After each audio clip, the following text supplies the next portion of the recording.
call me a god. You call me a god. You call me a god. You call me a god. Let's go. I'm about to go off like a weapon. Fuel to the top, got a filled up engine. In my thoughts, obsession. I will not stop, no, I'm never second guessing. I got a God complex. Haters love to hate, but I never feel pressed. Got a lot on my plate, but I never get stressed. I'll take all the pressure like I'm acing this test. Tear it up like I'm Jason. I see the world like it's ready for the taking. I see this place like a game I'm playing. Straight to the bank to collect my payments. No negotiations, it's my way, I was born impatient. And like a damn Freemason, I'll run this nation. You call me a god. You call me a god. You call me a god. You call me a god. I don't know how to stop. I just go till I drop. Whether it's working or shots, give it all that I got. You can watch me work in my element. Anyone in the way is irrelevant. You wanna cross me, cool, not intelligent. Cause I don't forget shit like an elephant. Go ahead and tempt me, put it on the line and you'll come up empty. If I got time, I'm deadly. Never caught off guard, no, I'm always ready. I got a hand real steady. Look me in the eye and you'll see no hezzy. About to get real messy. I'll put you in a grid 6 feet like Kenny. You call me a god. You call me a god. You call me a god.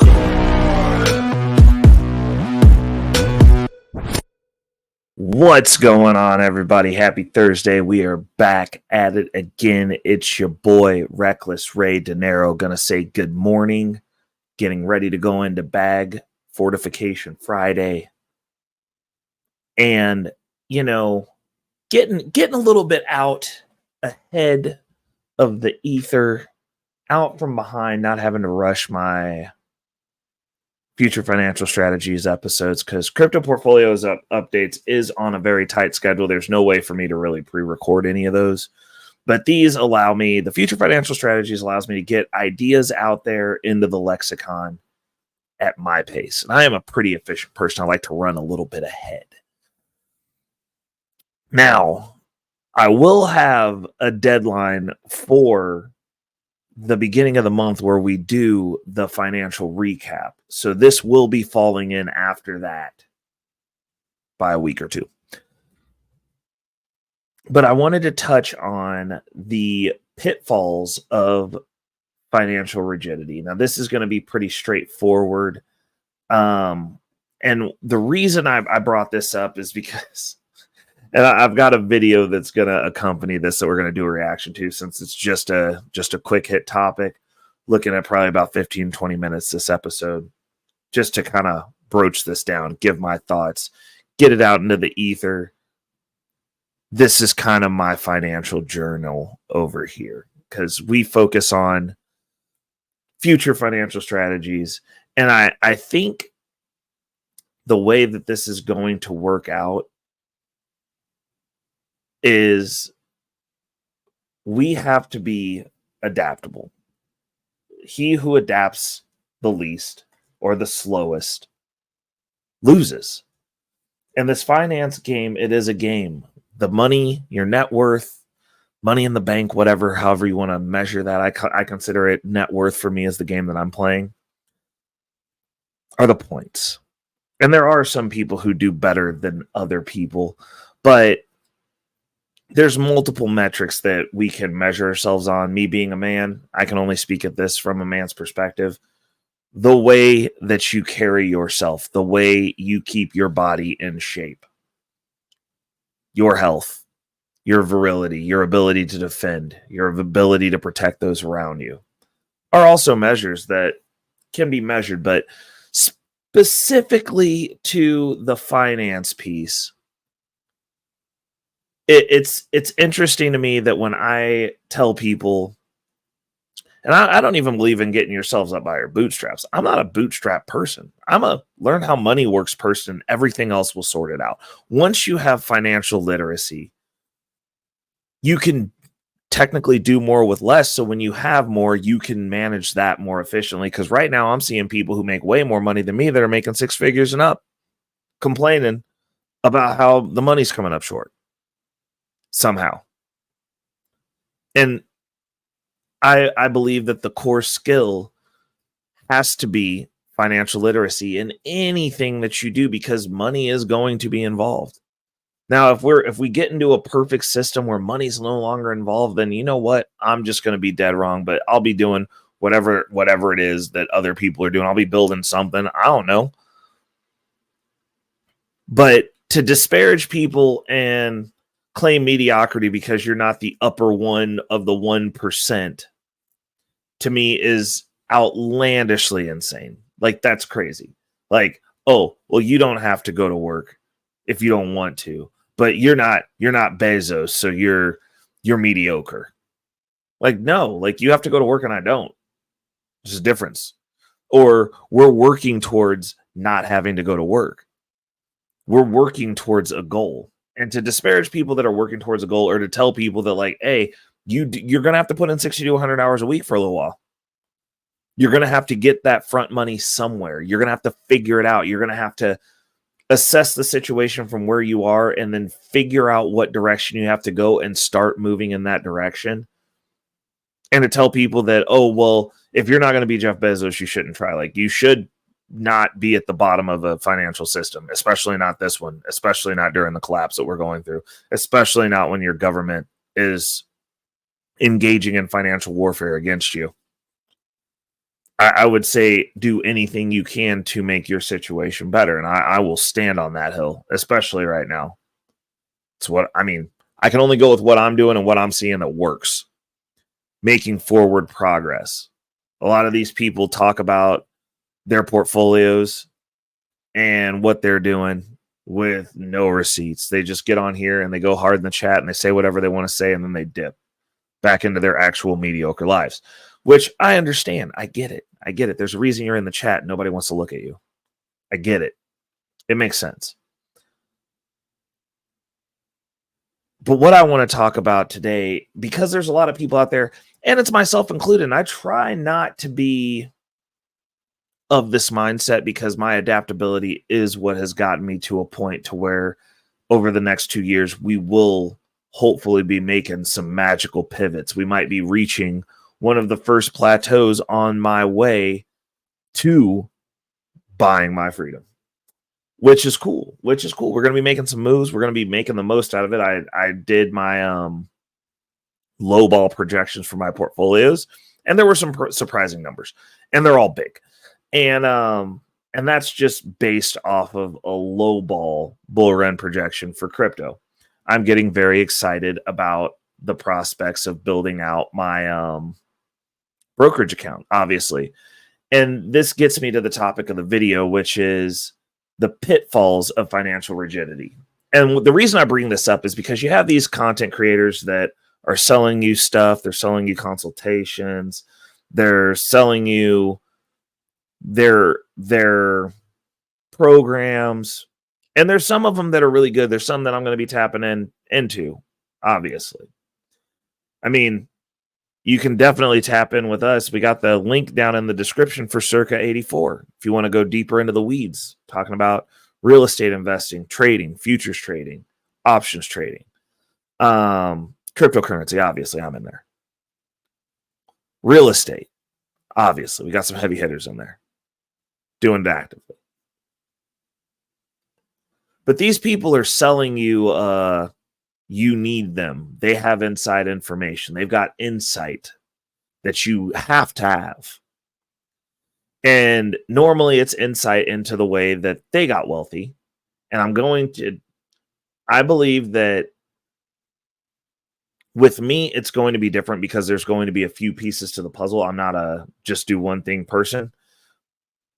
I do believe in finding your core, which my core is crypto. That's my lane. That's my space. When people talk bad about it, I talk about them online. I defend, I correct the errors, because there's always errors, because these people have put their 10,000 hours in at something else, and this is the new shiny thing, and they haven't put their 10,000 hours in, and I have, and then they get online and they say stupid stuff, and I got to correct it. But I'm not telling people that crypto is the only way. I will say it's the most efficient way currently, Bitcoin specifically. It's just the most efficient vehicle. That said, I have admitted this multiple times. I'll say it again. I am extremely, in my opinion, over leveraged. So what are we doing? We're dialing back a little bit.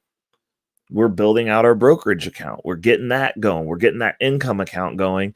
Not because I'm worried about crypto collapsing. I'm building out my brokerage account specifically so that I don't have to touch my crypto. I don't want to have to touch my Bitcoin. I don't want to have to sell it off. I don't want to do anything with it. I want an income generating buffer that shows up before the crypto is needed. That said, I also want to own more real estate.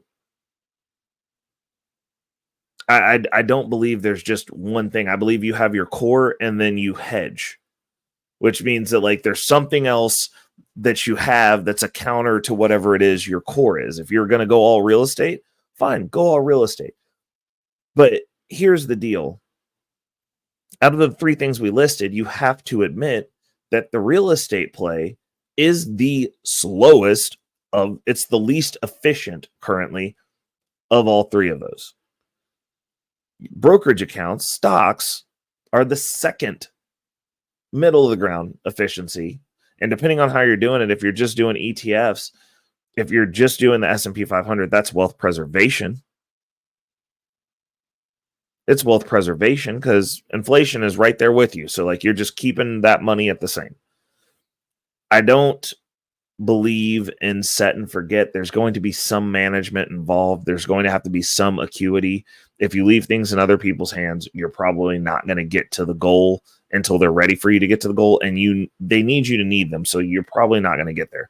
Your financial advisors, as far as stocks are concerned, they barely beat the market. You would be better off buying an ETF. But people elect to pay for financial advisors to feel like they're doing something. I mean, that could be a lane for you if you're busy. Like, I get it. I don't know. Actually, I do know. I mean, mathematically, it's just not as good. Like, if you're not beating the S&P 500, if you're at minimum not beating inflation, then their stock advice is garbage. Their investment advice is garbage. I see a lot of these robo investors coming out. Jury's still out on that. A lot of times they're not beating the S&P 500. If they're not able to beat the S&P 500, that is the metric for investment. Like, why would you do anything else when it comes to crypto? Unless you are strategically in the space and you know what you're doing, there's really nothing better than buying Bitcoin. I would add Ethereum to that list. I mean, you have your core, but there's other things you can do. There's other plays that you can make. There's ways to make income within the cryptocurrency space that make some of those plays worthwhile. Some of them. I mean, there's no such thing as a professional meme coin trader. Like, these people are just at the casino. Some of it's hitting, some of it's not, and they're taking their profits. Hopefully, they're rolling it into things that are going to be more long term, so that you don't have to manage every day. But the point of the matter is, when it comes to finance, and I can't stress this enough, you have to have some competency in some form of understanding how money works. You have to have some form of financial literacy and some lane that you're in, especially if you are, like myself, a working class, currently, in a wage slave-ish position. I'm a part owner of the company that I'm a wage slave at, so I get a cut of that action too. I'm partially owning me, which is cool. Makes you feel a little bit better about it. But if you are in a situation where you are going and chasing the bag and getting a job and working for someone else, you have to be financially literate or it never ends. They're moving up the age of retirement. There is no Social Security. These fallbacks that previous generations had that we are currently funding right now are not going to likely be available for us. There's no one coming to save you. The government has no incentive to save you. It's the same reason that most of you graduated from high school and didn't know how to balance a checkbook or write a check or how credit worked or how debt worked or how compound interest worked. There's no intent when they're making you and churning you out to go get a job and work for someone else and pay taxes and be a wage slave. Now, when it comes to the financial rigidity, this is one of the things that you find when people find their lane. And I can totally empathize and understand with this because it makes me remember when it first clicked for crypto for me. Because the first thing I did, I told everybody, and I mean this, you go a decade ago on my Facebook, you'll find posts about me telling everybody to go get into cryptocurrency, buy Bitcoin, all sorts of stuff. I was an evangelist. Everyone's an evangelist when they first get their eyes open. I mean, going further back, when I read Rich Dad Poor Dad when I was 16, I was an evangelist then when I barely had a job. Like I got hyped up about hating a job, trying to get out the rat race, and, talking about it conceptually, not really acting on anything, but it's like I knew the information, which made me feel good. I was in my feelings. I wanted to tell everybody. And that was the way until when I got into crypto, that was the way. A lot of people who get into crypto and get a little bit of results, that becomes the way for them. That becomes their go-to. They're like, this wins. This works. But they only get that one tool. It's like when people get in there with Dave Ramsey. I'm just going to save up and I'm going to buy everything cash. That's bad. Cash only. That's bad. We're going to pay for everything in cash. Hyperinflation comes around. You got a bunch of cash sitting around. Now it's just burning up and losing 10% buying power a year. Cash is not the great. And the issue is you end up with one tool. Fortunately for me with crypto, fortune being in my favor, I guess luck, if you would say, it was the most efficient tool. So I wasn't wrong, but for me, when I went all in on Bitcoin, I cashed out all my retirement, everything that I had available. My brokerage accounts, closed them, retirement, cashed out. Every available penny that I had went into the space, and it worked out. It made it so that I can make some moves. And I tell people all the time, when it comes to these bull cycles for crypto, that's when I plan to make major moves every 5 years, every 4 to 5 years. And it's because I'm in the crypto cycle. So every 4 years we come into that halving cycle for Bitcoin. Everything runs up. I'm able to make another large step. So it's like you're doing 1 year little sprints, and then that fourth year hits when you get into that bull run cycle for those fourth year and fifth year, large step. Now, what do I mean by large steps? So the first bull cycle that I was in, I didn't know what I was doing, and I lost money. Well, I lost money on paper, but I came out with a little bit ahead. That was enough to get me into the space, because while I lost, I still won, which is great. Second bull cycle, we cleared all of our consumer debt. We had a bag of consumer debt, like $20,000-$30,000 in consumer debt. Cleared the consumer debt. Pandemic happened.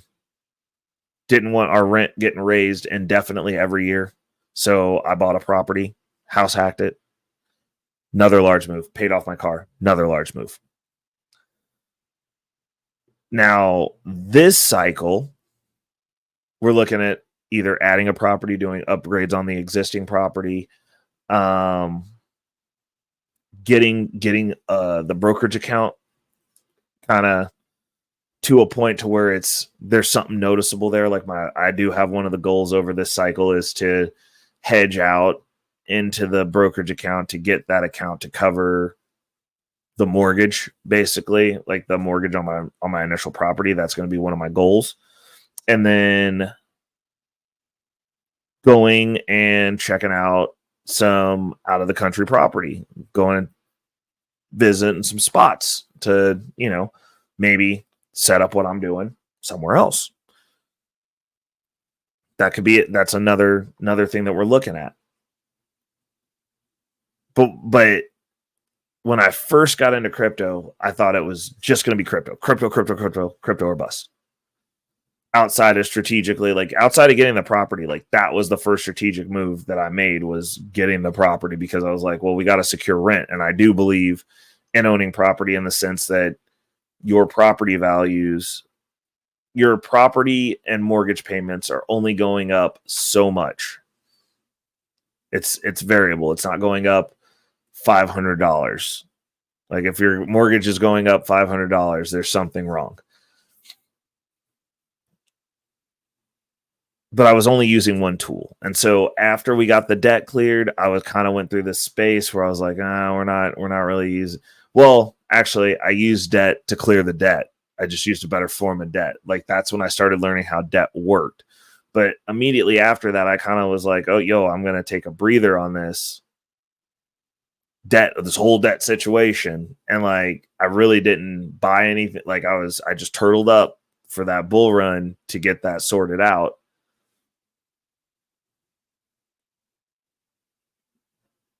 And so I took that tool off the table. Brokerage account. Didn't like I had it sitting there. There was barely anything in it. I hadn't been added to it. I hadn't been added to my 401k. I've been added to my work 401k, but my Roth hadn't been added to that because it's kind of a failure fund. I still view it as a failure fund. I won't need it ever. And like the way that they sell that at this point is kind of weird to me. Like, to be honest, outside of the free money from the 401k at work, I'm kind of like, I put a little something in there just to like keep it going, but I'm kind of not that interested in the retirement accounts, because I'm like, well, if you just buy Bitcoin, like it doesn't matter if your accounts are funding you and they're going to fund you indefinitely, then what do you need a 401k for? Like, what do you need the Roth 401k for?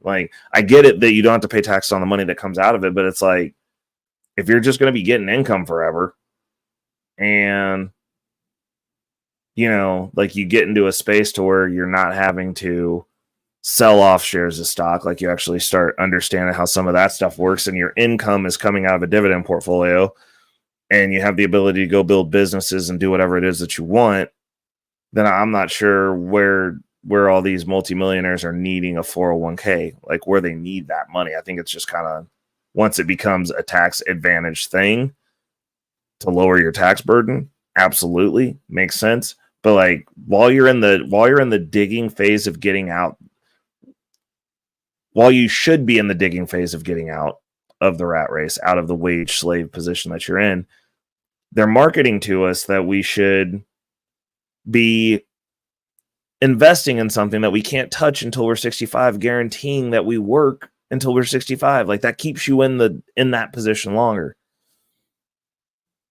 But it's like those people who want to hack the 401k and like they just believe in that and they don't do anything else. They want to do the Dave Ramsey plan. All the other tools are off the table. You have one tool. And in the situation that we're in, you kind of need a multitude. Like some of the strategies that we've gone over, like the CashApp play where we utilize debt, we pay it back, we're financially responsible. The cash advance plays, using those blank checks the credit card sends to buy assets, deposit in your bank account and pay it back to give you front money, because the time value of money, the money that I'm paying back that with out of my check, budgeting it into my expenses, those are cheaper dollars than the ones that I got up front because of inflation. So the dollars I'm actually paying back with now that I've bought assets with, the assets are up 78%. And instead of paying it back, I could cash out the Bitcoin that I bought and pay it back right now. But instead of doing that, since it was 4% up front and we're already in a position where we could pay it back early, we're going ahead and riding it out, and we're checking this, we're keeping tabs on it and managing that money out. And then once it's paid off, we're going to do it again. So like basically every 10 months or less, depending on how the money's coming in, I should be able to have a cash infusion of a few $1,000s to like speed up the process for my opportunity fund, my savings. And so, like now that the opportunity fund is fully funded, we are focusing on chunking that debt down, and then we're paying off all the other debts. But to just take that card off the table, I would be so much further back as far as my savings rate would be, because like now I can't use that tool because we don't use debt. I don't believe in it, cash only. Well, in a situation where stuff's going up and you're buying assets with it and you're paying it back with dollars that are inflating away to nothing, I'm paying back with cheaper dollars than the ones I borrowed. That's kind of how money works. But we don't understand that. We get one tool, or I'm going to build a dividend portfolio, and like that's the only thing they do, which I love. I love that concept. Like I've been doing some research, and I think I want that to be my second tier, because that's going to fund everything. It makes sense, 100%. But having that be the only thing and not having the exposure to Bitcoin and not being in crypto as the core, I wouldn't be where I'm at right now. Wouldn't even be close. And so it's having that ability to actually inject logic into the things that we're talking about, because this is just math. These tools are just math. You have to take things and everything, including the stuff that I say, with a grain of salt. Like what I try to do over here on Future Financial Strategies, though, is I want to look at strategies. I want to look at actionable items, and then we're going to track the growth on it. We track that portfolio. I let you know how the net worth is either increasing or decreasing. Granted, this next window of time is going to be increasing. It should be just steadily increasing. It's going to be ridiculous. Like I said, we ran the numbers for the crypto portfolio on the low end bull run side, and the numbers are stupid. So it should be a lot of increasing, but we're going to be tactically diving into this, into the brokerage account and building that out. Like right now, obviously we only have the one position in the primary one that we're building out, which is the YBTC, which gives me my Bitcoin exposure in my traditional portfolio, but it's an income play. And we're going all in on that position up until it's spitting out $500 a month. And then we're going to start rolling over into the secondary position for the income portion of it, which is going to be QYLD. And yeah, we're going to keep it going like that. We're going to get probably once the YBTC is kicking out 500 a month, that's going to be interesting, because then we'll be using the dividends, since I manage it myself. I don't do the drips. Once it gets up to where it's spitting out 500 a month, the 500 a month will be going towards buying into the next position, and I'm just going to keep buying YBTC relentlessly. Like I'm probably going to just be buying it till year's end, unending, unyielding. All purchases will be YBTC. Now, I want to react to this video also, because I thought it was pretty interesting, and I like it. It's one of my people that doesn't agree with my industry, but I don't care, because I think I look to people, and I like to the people that I look at as the GOATs. I can take a philosophy and principles from them, even if they don't agree with the space I'm in. Because Warren Buffett adamantly, he's a dinosaur. He's ingrained in the traditional system. It has benefited him, and he swears by it. So of course he doesn't want a new incumbent thing that's coming to disrupt said system to succeed. So he's going to disparage it. He is old, very old, and it doesn't matter, because he's going to be up out of here, one of the wealthiest people in the nation. But does he have great insights that can be applied to the cryptocurrency space? I can attest to it. Absolutely. So let's hear let's hear what they're talking about over here. Wealthy are you? I mean, I'm reading that you're 77 billion. 99% of my net worth is in Berkshire Hathaway stock. Every share of that stock has been pledged to philanthropy. So I'm a trustee for that stock. So it'll go to society, and then a good bit of the rest will as well. But if you add up what's in my name, we go down to my safe deposit box, and we will find some stock certificates that are worth that much. They have no utility to me. They can't do anything to make me happier. I'm already happy. I'd be happy. Certainly with $100,000 a year, I could be very happy. They can't buy anything for me that I want. How wealthy? So, I mean, this is one of those things that I find interesting, because I have two sides of this statement that I can come from, and I can see both. On the one side, he's talking about being happy. And for a man who works constantly, unyielding, he doesn't, I mean, I guess he loves the game. So yeah, I guess in that sense, he could be happy. Unfortunately, that doesn't translate to happiness in the sense that most of the common folk, the peasant class, the working class would view as what they strive for happiness. Like, they don't want to do anything, or they want to go do things that are amusing. They want to focus more so on the cake than the vegetables, if you would. And it's like a non-starter argument. And it's one of those things that when you're at the mountaintop, it's a lot easier to say, oh, well, like all this extra money doesn't matter. And it's like, yeah, because you can literally do anything that you want.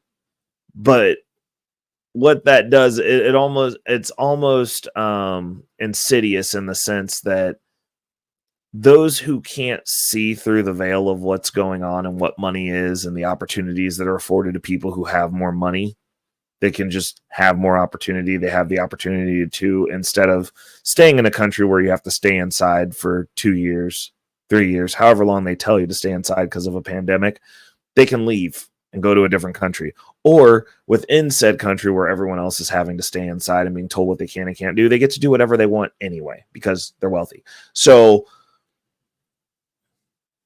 that them saying, oh, well, like, more money won't make you happy, you're 100% right. Like, money is going to expose exactly who you are. But if you understand that money is a tool, it'll give you a whole heck of a lot more options.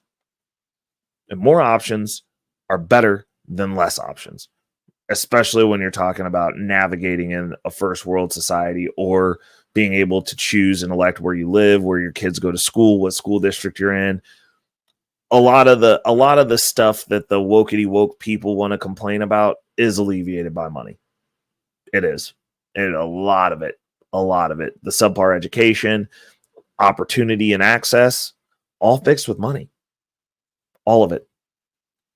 And so when I see this and it's like that whole, oh, well, like, more money won't make you happy. And I'm like, well, no one said I was trying to be happy. So I'm not personally trying to be happy. I don't work hard so that I can be happy. I don't really function with a happiness first mentality. I need options. I want to make sure that I have options, that I can take care of those around me, and so that my options can extend to those people. Should I get married, I want options within that marriage. That there's so many things that are fixed by just being on the other side of that line. So many things you don't have to deal with. So many more options that you have. Like, I'm not planning on having to go through another lockdown. Like, I'm planning on being able to leave if there's I'm not staying home. Like, it's not happening. I don't want to be stuck places. I don't want to be stuck with a vehicle problem and having that ruin my entire month and not being able to financially recover from it because I couldn't replace a vehicle. I don't want to do those things. So that's my thoughts on that. Like, I do listen to and apply a lot of the Buffett principles. I've applied them to crypto. I mean, I know he'd probably take that as like some sort of sacrilege, say that I've used his skills for evil or something of the like, but they work, and they have worked for me, and it's provided me more opportunity, more options, more ability to navigate. And we're just going to keep building on that because I'm going to be the crypto oracle. That's what it is. But let's talk about it down in the comments. So I gave my thoughts on it. I wonder what you guys' thoughts are you guys getting the hint of the multiple strategies? Like, obviously I am an adamant of having your core area of competency, and I think that financially, when it comes to financial literacy, you should have a core area of competency and a core area that's like, this is my primary thing and this is how I'm building my war chest to be wealthy. But also, after you get established, and like for me, establishment is, like, I'd say either after you hit a residual income threshold or a dividend threshold or a passive income threshold within whatever it is that you're doing, or for me personally, it's getting over the 6-figure mark into an industry. I'm like, okay, well, like, I'm established in here. And like, once that starts going up, and then, you're getting into the real estate. So for me, that's a little bit different, because I look at my primary housing as dead money until I'm ready to HELOC it out. So the appreciation on my house, like, even though it's factored in, it is not the same as it's not the same as my crypto holdings. And like, now my brokerage account, like, it's nuzzling its way up, but we got a long way to go before that's anywhere close to the crypto holdings either. And like, I'm still putting money into crypto, so crypto is going to stay at the forefront of that. It is the majority of my net worth. And as we like established in crypto, as far as I'm concerned, because like, that kind of runs itself at this point. Like, if I didn't put any more money in and just let it do what it does, it's going to go in the direction I need to go at a fast clip. But I don't want to have to start eating off of that, because like, that's the core. So like, now you got to build a buffer up. And so obviously I'm not going to sell my house to get money. So we got to go with the brokerage account. And I do have an interest in dividends. And now that I've gotten up to where I'm at $100 a month in dividends in my portfolios, that's a combination of my brokerage, my individual, the active account, and my Roth. But I believe that starting this month, now that I've made some adjustments to the active account, I believe that I should be close. I should be close to 100. It's going to be a good chunk of money in that account by itself. And that's the goal, is to get that, because like, we're buying in, trying to get the spit out of that 2B500, so that way we can start making some moves. But I think that's what we're going to have for this episode. Let's talk about it down in the comments. I want to know how many people are out there that are legitimately like, you just have one tool in the tool belt and that's what it is. Because I would really like to have the credit talk with somebody from the Dave Ramsey camp. I'd love to have that conversation, because like, they never talk to people who actually know how to utilize credit and like, can like show them mathematically the results. I would also like to talk to the Cash is King people. I mean, which actually falls into the Dave Ramsey camp. Basically, that's bad, Cash is King. Those are the people I'd like to set that conversation up, because I think it'd be a really interesting conversation and a good topic to broach, to just kind of let people know that there's like multiple ways of skinning this financial cap without completely disparaging and saying that the people who do this are leveraged up to the hilt and it's all going to collapse if something goes wrong. And it's like, no, that's not how that works. If you actually know how to use the tool, you just don't know how to use the tool. And if you don't know how to use the tool, just say that. Like, I know that I'm not like the best individual stock picker. I watch Wall Street Trapper for that. I just go listen to him, because I know I'm not good at evaluating a stock. I couldn't explain it to you at all.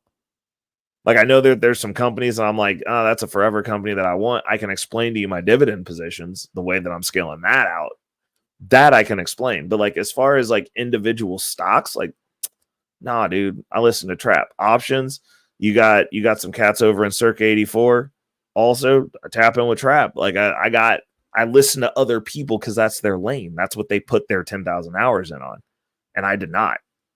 And I'm not just going to go jump in those markets and act like I know what I'm talking about.